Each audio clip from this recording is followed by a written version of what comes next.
Hey everybody, so here to talk a little bit about Archeage. This game is literally one of my favorite games of all time, but probably the game that has hurt me the single most.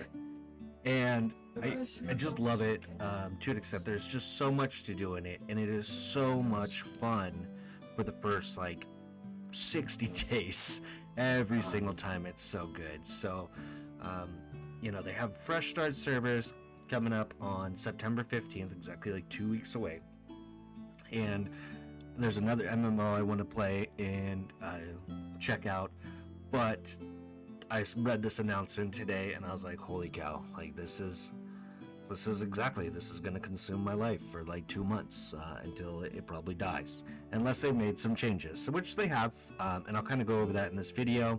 But this is probably one of my longer video, probably my longest video, because I'm going to just talk about what Archeage is, kind of the history of the game, and go through it.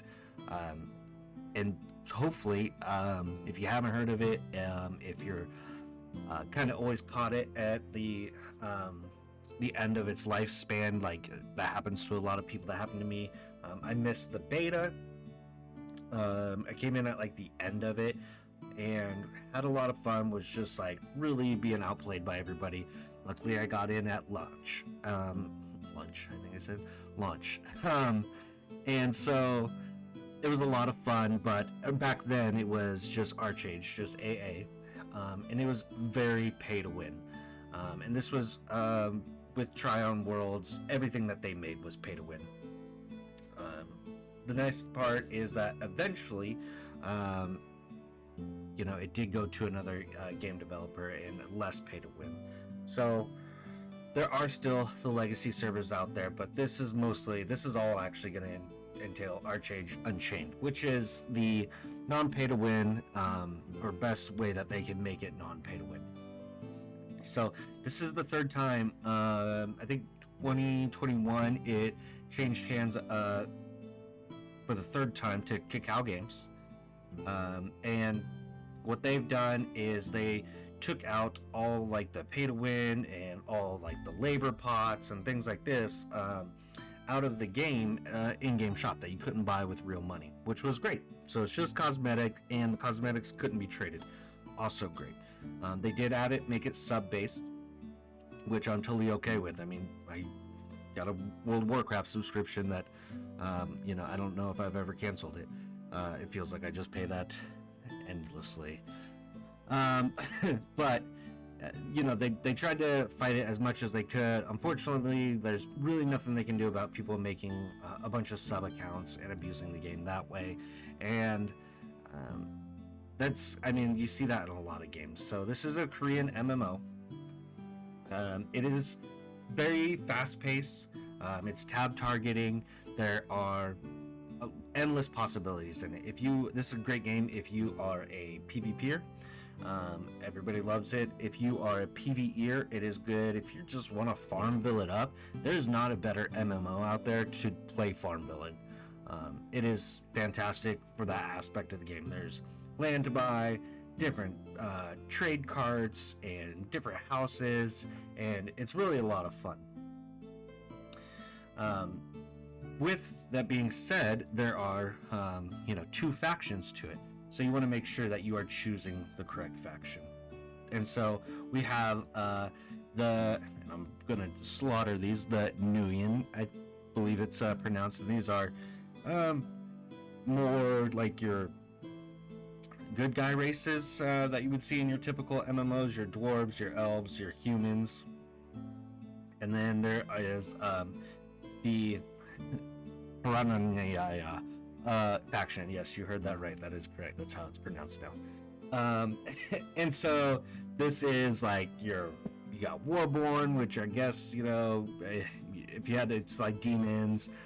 You got your furries, and then you have your subhuman class. They still look humans, but they're not. They're just a little bit darker. They got a tan. I don't know. They're just slightly different.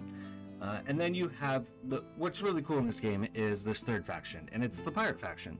So basically, if you go around being a bad guy enough, you can get like disowned by your faction, and so then basically the East and the West, people can kill you and you can kill them and steal their stuff, and you have your own secret little island for pirate people. And I'll go over that a little bit later on in the video, but those are your three factions. So I don't think any. I've played them both. I think they're both great. They all have like different perks and stuff. I don't think like one I've ever really been like, this is the class that, or this is the race I need to play for my class. There are so many classes and so many ways to play this game. I believe there's like 164 options. Okay, because it's if you played Rift, there was another MMO by Trial Worlds. They had the 3 different ability, like what do you? Can't think right now. The trees that you pick from.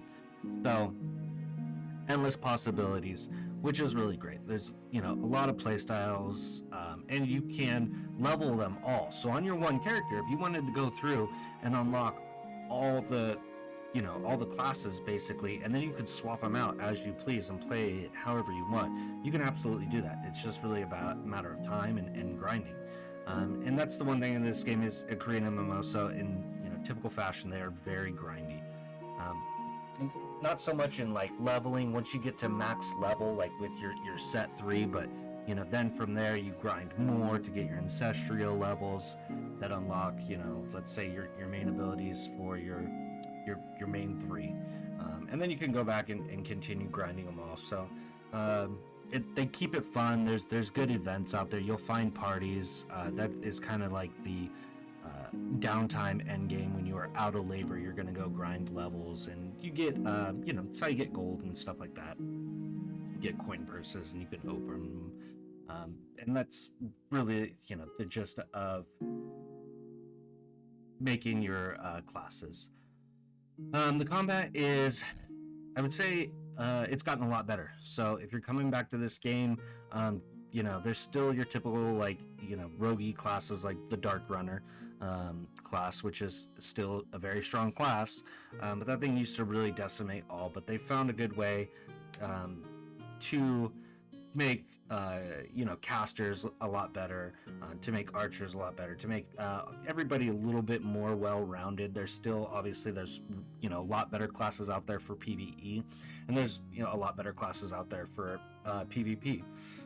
And kind of the PvP is very situational. I've seen some terrible classes that just were god-awful on land, and then all of a sudden you get them out on the boat. Yes, boats, they're a thing in this game, and it's amazing if you don't know.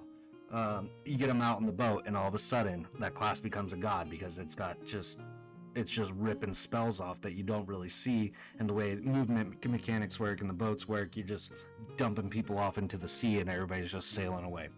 Seen it happen too many times. It's a beautiful thing. Love it. The combat it's pretty good. It's very flashy, very fast paced. There's a lot of AoE going on. There's a lot of ganking going on. There's war zones, there's peace zones, there's places you can and can't be attacked.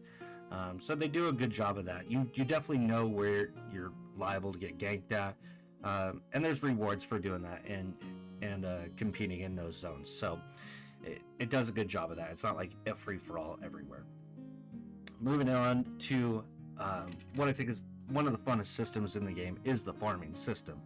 So you might think, I'm not really a farmer, but the farming thing is really cool. So when the game first comes out, and this is like the first couple weeks, it's what we call land grab. So this is where you can safely grow crops, and you can grow not very many on your first couple of plots of land. You could put a couple trees, a couple animals, some flowers, blah blah blah, whatever. But it's really, you're not going to be banking in the money off that. What we have is illegal farms, and this is just wild farms that people just put out places to grow in hopes that basically people don't find them. We're talking like they're on top of mountains, they're shoved in every crevice that people can get them into to hide them from other players, because that's honestly probably part of the fun of the game, is just cruising around with your buddy looking for these farms. Because when you find it and you can sneak a whole farm, or you find all their trees and there's a a rare tree that happens. It's called a thunderstruck tree, and you find that and you steal it from somebody. It's like, oh man, it's pretty good high. You're feeling pretty good. So it's a lot of fun. And so the illegal farming is always happening. Even after land grab, again, the plots of land aren't super big, so it's happening. And this also leads to PvP. There's going to be, guilds out there trying to put up these big tree farms or these big whatever farms, and there's going to be people that come in there and there's timers on these trees, so somebody might have found it the day before, and then sure as shit, a minute before everything pops, here comes a boatload of people to come fight you for your trees or fight you for this, and so it creates more PvP in the game. It sucks when it's your own faction that shows up to steal your stuff, but that kind of leads me to this next thing, is the criminal system. So the criminal system, as I was talking about the pirate faction, this really applies to that as well. So the criminal system is you can turn on your own faction. At any point, you just hit like a Control S, Shift S, something like that, and you turn on, you go purple is what they call it. You purple up and you can kill your own faction. So if somebody's stealing your illegal farm and you think you can beat them in a fight, just based off their class or their gear score or something, or maybe you got a couple buddies and there's only one of them, turn purple and you can burn them. Now this isn't without consequence. So just like stealing somebody's farms, you have the criminal system. So like, let's say I had 100 trees out there. When they pull a tree up, or they chop a tree down, I'm sorry, it's going to leave these little red footprints laying around. So it's going to allow anybody to report them. Somebody can just walk by and report those footprints as a crime, and it adds up onto their crime ticker. Murder, obviously, just assaulting somebody, like attacking somebody without killing them, also a crime. Stealing their farm. What else gets you crime? Murder, assault, crop stealing. I feel like there's something else that I'm kind of missing, but I feel like those are the main three that you see people. Well, you build enough like criminal points, it's like 50 or something like that, and then if you die, what happens is you go on trial. So let's say you got your 50 points, you go on trial. Now it summons in a trial of your peers, and so there's like 5 people, and they vote on whether you're guilty or not. You get a chance to defend yourself, and everybody can see it in global chat. It's a really fun feature. I think it's one of my favorite features of any MMO. It's right up there with the boats for me. It's so much fun to just see the trade chats and the global chats, because everybody's just talking a bunch of shit or making jokes. It's a lot of fun. Well, if you find somebody guilty, what happens is that person goes to jail for X amount of minutes, and they can spend labor points to do hard labor, break some stones or kill some rats while they're in prison, and it reduces their time down. Or basically what they do is they just keep stacking these points up, and after doing it enough, they can actually get kicked out of the faction, and so then they are part of the pirate faction. That's how you get that. So you'll see some people that want to go straight to pirate that are just out there pulling everybody's crops, because even if you pull them up early, it's still a crime, which is a real sad crime that they don't even get the resources from it. But they're pulling up crops, they're just attacking anybody and everybody, and they're really just a lot of people, they're trying to push for that pirate faction. Because you get, it's kind of a fun thing. I've done it once. You got your own little pirate island, but you are kind of secluded, and there's a lot of world events that you don't get to do because of it. Or you can do them, but chances are you're going to lose them because there's more of the other factions there doing those world events that are pretty much probably going to wipe you guys. But overall, like it's the criminal system's awesome, the farming's awesome, and moving on, you got your houses. So a lot of people like this. It's described as a sandbox MMO, and it's sandbox-ish. I would describe it. You're not building your houses anywhere, your farm plots anywhere, your guild castles and stuff like that. You're not putting those just in any chunk of land that you can get. There's designated zones for it. At this point in the game, I've played a couple fresh starts. There's so much land in the game. Before there was fewer land spots available, and when Land Rush Day came, you really had to be there at the time so that you could get a plot of land. Otherwise, you were screwed. You weren't getting anything.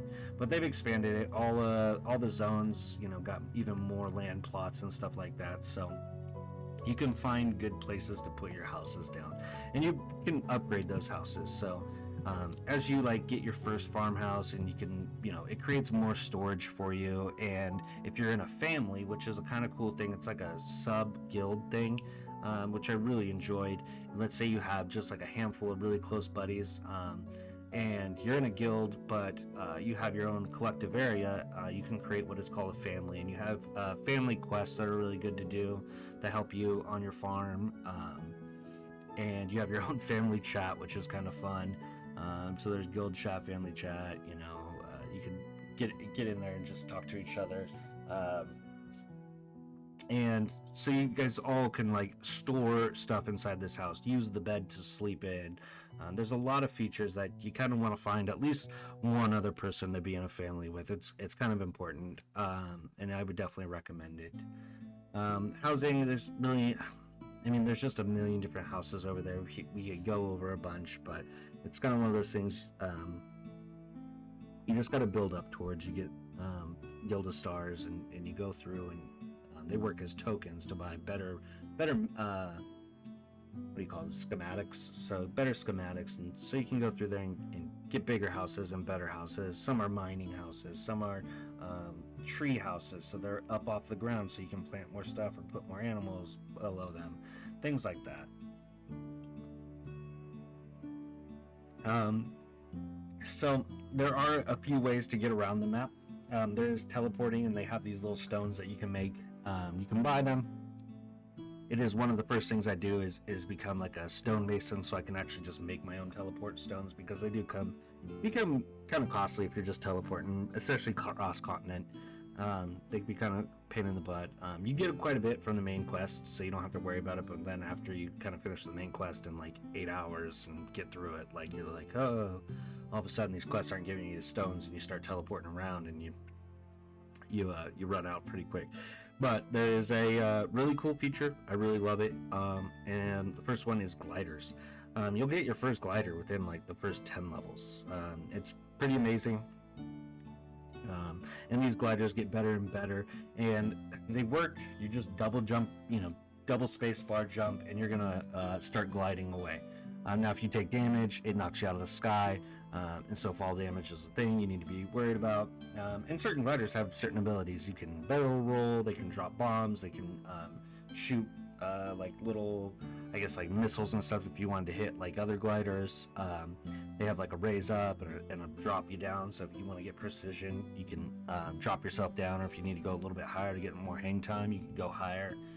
They're a lot of fun. They're great for the game. And this is what helps people hide those farms. Those illegal farms will be out there, and you'll see people just jumping on wall jumping to get up mountains, and then they are gliding places, trying to get places.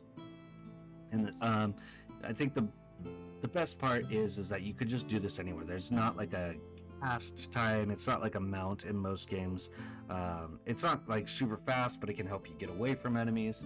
It can also help you board ships. So moving into that, the boats are probably the criminal system is really good, but boats is what brought me to this game originally. Seeing galleon on galleon combat and things like that in previews, I was like, how can I do this? You know what I'm saying? Let me get in on this.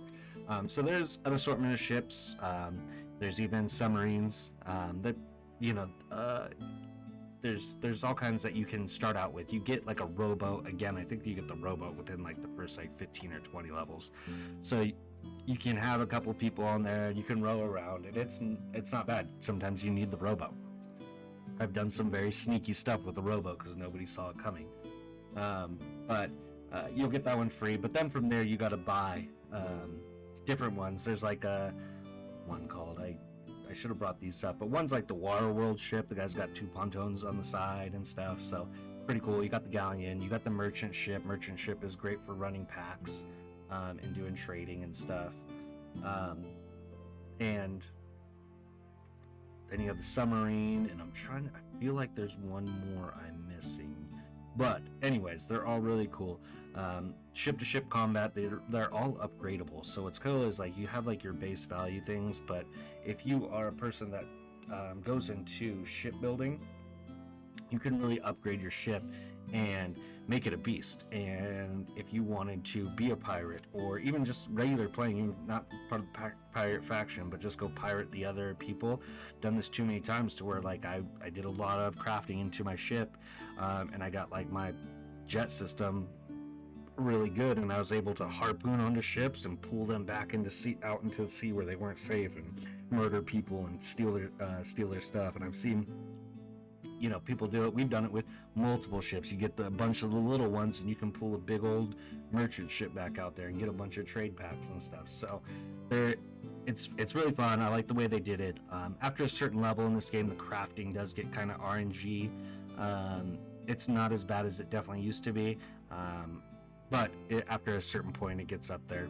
So you got to kind of that's kind of how crafting's not super expensive. It's not super hard to do, but that's kind of how they I guess get, I don't know what the real point of it is, but I guess it's like so not everybody's rocking legendary stuff like that, and they have some content to keep doing. Because if you could get through it really easily, and then really you wouldn't need farming and stuff like that, because you would already have crafted everything after so many months. There wouldn't be anything to achieve for if everything was 100% guaranteed. So I get that side of it. The RNG is kind of disappointing a little bit. Now once you get your boats, you have the trade pack runs. So this has changed. If you are returning to AAU, this is something that you might want to look into and see if it's worth it. This might make you a little upset, because it was a little upsetting to me and a couple of my friends. So before, you could run trade packs from zone to zone, any zone to any other zone. And so sometimes they were, depending on how many of those packs got turned in at that zone and how far you moved it, determined how much gold you were going to make off of it, or how much coal, or I think Guild Stars. I don't remember originally what was all the different currencies you got, but you could take them pretty much anywhere. Now there are specific turn-in points, and they are safe points, so that is nice. Like if you get there with your pack, it's going to be a guaranteed turn-in. And they have certain ones that you can do for, like, you can jump on a taxi that takes you across the continent from one capital to the other and turn in your daily, like, I think it's a charcoal. It's like your daily charcoal pack that gets you like 20 charcoal. So everybody's doing it. It's safe. You buy a little like 5 gold thing, and you can safely get there. So that's a big change, as that wasn't like that before. You could take them anywhere, and to get them across the sea, you had to get on a boat. And you had to brave the open sea, and then you had to be very careful about when you got over to the other island that there wasn't enemies there. And then you had only like, I want to say it was like 2 points on each, maybe it was 3, but 2 to 3 points on each continent to turn in. So it made it risky, but I think it was more rewarding, because you were getting more gold for your packs and things like that. Now it's kind of just I think they made it easier, and it kind of sucks. You used to have to, if you remember, if you've played this a long time, you used to have to take your packs to a center island, and then everybody was like trying to get to the center of this island with trade packs, but people were just roaming this island like hundreds of them at the start of a server to steal packs and stuff, and it was a good PvP zone. So it's not like that anymore. Definitely look into the trade system if you're returning, see if it's something that's going to ruin the game for you. Didn't ruin the game for me. It was just kind of a bummer. Trade runs, still good. Still can do your merchant ships. Still can load a bunch of packs up there and go turn them in. Your carts are still a thing. But yeah, just be aware of how the trade runs work. So you might like I said, might ruin the game for you. It was a big part of the game. It's a big part of the income, and so it just takes a little bit longer, and it's not as, I guess, exciting. And it's still rewarding, but it's definitely not as exciting. Other changes to the game. There are 2 new classes that came out in 2021. There's the gunslinger class, which is basically archery but with a gun. It's a slower pace, more boom, more visual. It's a good class. I'll usually I'm playing a primeval. Last couple times I've played, I like the archery, I like the mobility, I like the invisibility. So usually after I like max out my archery, I'll max out my gunslinger, because it's got more PvE value, definitely more PvE value than PvP. And then the other one is Spell Dancer. Spell Dancer is cool, super cool, like healing, new support class. I think they needed it because they kind of ruined Song Dancer or something like that. They kind of like nerfed that a little bit. So Spell Dancer is really awesome, just another healing class. And I think they, once this was added, I definitely felt a buff to healing, because originally when I started playing the game, there was actually really no point to being a healer, which was a bummer because I've always played healers in MMOs. So of course, like, I got all the way through my levels and geared out, and then I realized I'm not as useful as I want to be. So they've nerfed some of the like higher DPS classes, and they brought up some of the healing classes. So it's great because you can wear plate and be a healer now. Before you couldn't, you had to be cloth, otherwise you weren't going to heal for shit. But now you can actually like be plate and heal, and definitely a recommendation. Let's see what else has happened with the game. There has actually been new content, so this is like the first time, and unfortunately I wasn't playing during this. It came out in the summer event. They had a summer event, and Cacao Games came out with like a new zone, and a new new bosses in the zone, and they give buffs to your faction and stuff like that, because you always had like your same events every single day at the same time. And you would go clear them, and that's fine. You get your rewards, and everybody would show up, and it was fun. Sometimes the other enemy faction would know what's happening, so they would show up. But otherwise, most of the time, people stayed on their continents because everybody wants to get their rewards. But this one is a new zone. I think it's through the Hiram part of the map. From what I was looking at, there's a couple new bosses over there to go fight, get some buffs. Each one gives you a different buff and things like that. So that's kind of cool. I did like seeing that Cacao actually released new content for this game, because prior to them taking it over from, what was it? It went from Tryon to, I'm gonna slaughter it, Gambino, Jamino. And let's look it up. Oh, it's one of the. It started with a G. I'm gonna slaughter it. But when they took it over from Tryon Worlds, there was really never any update to it, and it was kind of one of those games that was on live support. But they were like somehow super proud and bragged about like how they had this MMO, but weren't really putting any time into it. That being said, when it came over here, you got 2 new classes. They've had it for a year. I think it came over in December of 2020, or if I remember right, it started in like January it was December of 2020, and then really Fresh Start Service came out in like 2021, the beginning. That's when I played it last. So they came out with 2 new classes. This is some new content update, which is really nice. I think it's definitely needed, because it felt like the same thing over and over. If you played the game once, no matter what, like, you knew where you're going, what bosses you were doing. And this might not be like crazy, because now it's just another thing on your list to do, but it's still fun to see. I'm glad they're putting a little bit of effort into it, and hopefully they continue to put effort into it. I know they really do police the game a lot better. If you go on their website, you can actually see their like reports, and they have monthly reports for like banning accounts for RMT and stuff like that, which is really cool. Like, they're actually policing the game, because before the let's say Tryon and the other guys, nobody was policing it. So even when there wasn't play to win, there were people just buying massive amounts of gold, and it didn't matter.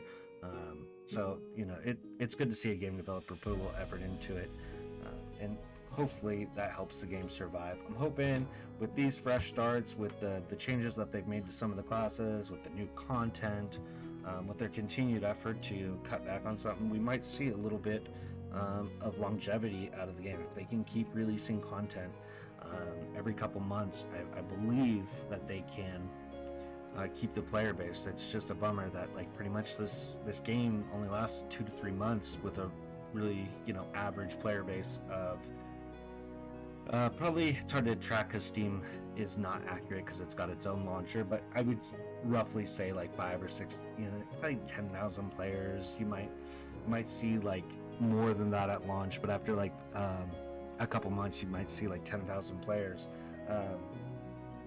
And so if they can keep releasing content, I would definitely keep playing it. I just get burnt. Like there's nothing else to do after a couple months. You're kind of maxed out and you got your buddies, and then slowly everybody kind of drifts to other games. So then you lose your guild, you lose things to do. But overall, it's definitely worth a check out. If you've never played it before, I would definitely give it a shot, at least for a month. I think you'll really like it. Again, it's not like the most pretty game at this point because it did come out in 2014. We're not using like Unreal Engine 4 or 5, but it has so many features. Like I said, it's got the farming, it's got the criminal system, it's got boats, it's got gliders, it's got very fast leveling. You're not going to waste a bunch of time leveling, so that's really nice. But yeah, definitely give it a check out. You can go to their website. You can register now, and if you register now, I think the new servers and stuff have like bonuses, so you level even quicker. So like it's kind of nice because you can really, everybody knows in that MMO, like the game doesn't start until you're max level. So definitely take advantage of that if you're gonna check it out. If you guys got questions, feel free to drop them below. If you got comments about the game, I'd love to hear it. I love hearing old war stories when I talk to other people that have played the game. Anyways, guys, you guys all have a good night. Thanks for stopping by and listening.